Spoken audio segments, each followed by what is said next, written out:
ever struggle with not feeling good enough? Just not enough, not fill in the blank enough?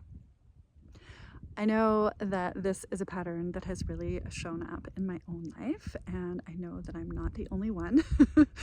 And I was just doing another deep dive into really peeling another layer of the onion off of my awareness of this pattern. And I had a huge breakthrough this morning that I really would love to share with you, especially in case it feels like it might be, relevant to you as well. I invite you to see how this might apply in your own life.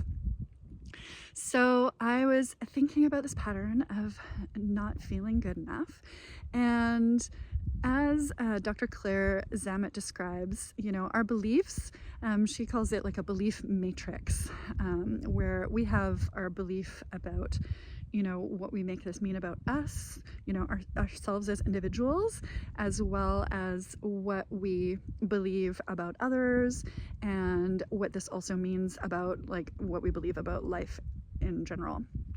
And so, for example, and this just feels really vulnerable to share, so thanks for being with me here through this. But yeah, so for example, how this can show up in my own life is when I'm really in this pattern of not feeling good enough. It's coupled with this idea that, or this belief that, other people are too demanding or critical or that kind of thing, and in a world where I'm not good enough and other people are too demanding, obviously I can never win. And how, that perpetuates all sorts of patterns that are really not helpful, and certainly contributes to things like perfectionism and workaholism and all of that kind of stuff. And so I've been working on repatterning this pattern within myself for a while now, but especially in the last year or so. And thankfully, I have made some good progress. But what really struck me this morning as I was thinking about it, and after this recent deep dive, is that, okay, so who am I? Who do I get to be good enough for? And could I let myself be good enough for myself and for my own self-acceptance of myself, for my own love, basically? Can I love myself as I am with all my imperfections? Can I be good enough, for my own love? And I am so happy to say that I am far enough in my self-love journey, and it has been a journey, that when I just had that thought, and I was just like, oh my gosh, yes, I can be, I am right now in this very moment.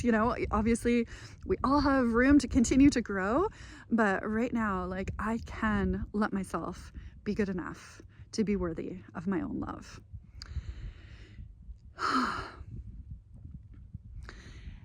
And what I realized about I don't know if you could hear that noise. Interesting. Anyway, what I realized about this corresponding belief that others are too demanding or too critical, I was like, wait a second, am I being the one that's too demanding and too critical? And it was immediately oh yeah. I really have been, I have really internalized that role within myself.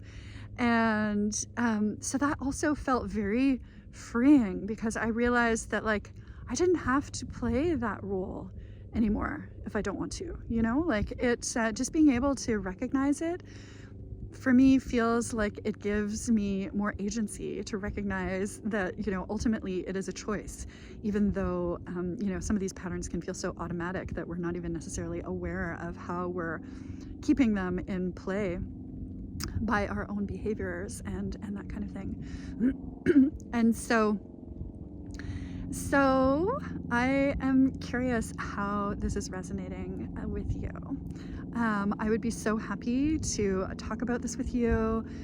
This is really beautiful, potent work, and also can be very tender. You know, we make these beliefs, you know, they get established in us when we're really little, like when we're kids. And, you know, it helps us make sense of the world and our place in it at the time. But it is at a time when we are less powerful and less capable and, you know, have less skills and all of that kind of stuff. And so, you know, and of course, I don't want to make it like, you know, wrong or bad that I did that, like, you know, back then. And I also recognize that, you know, I don't have to carry that around. I don't have to continue to be, you know, so critical and judgmental of myself that I don't allow myself to be worthy of my own love, to be good enough for my own compassion and self-acceptance and kindness. So I just am, you know, I've kind of calmed down a little bit. I was so over the moon when I first kind of had this breakthrough this morning. You know, it really came about after a really full-on weekend with Dr. Claire Zammit, which was really lovely, where I got to review a lot of the inner barriers work that she does, that I also do with people now, thankfully. And I get to practice it on myself, and it's just like, wow, it's so beautiful. And I could talk about it on and on and on, but I'm gonna leave it at that for now. In the meantime, here, before I go though, I am gonna give a little special shout out to the beautifulness. I'm on top of Mount Park on Main Island in the Salish Sea, which is behind me, and Mount Park with an E at the end, so it's Mount Park Park. I think somebody was having a sense of humor there. I'm gonna do a little pan around. This viewpoint is just so spectacular. It's so gorgeous up here, and the trail goes like right next to the cliff. It's pretty intense. And then there's the cell tower. Oh, but that's what I was going for. There's the moon, the moon. Oh my gosh, it's so beautiful.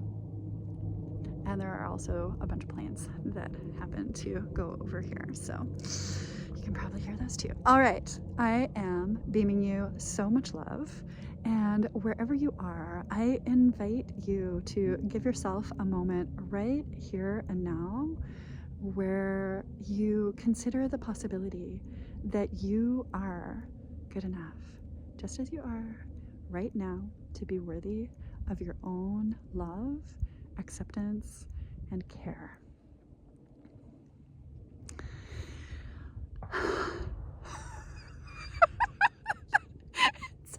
Sounds like a cannon going off. I don't know what that was, but anyway, it was like a big exclamation mark.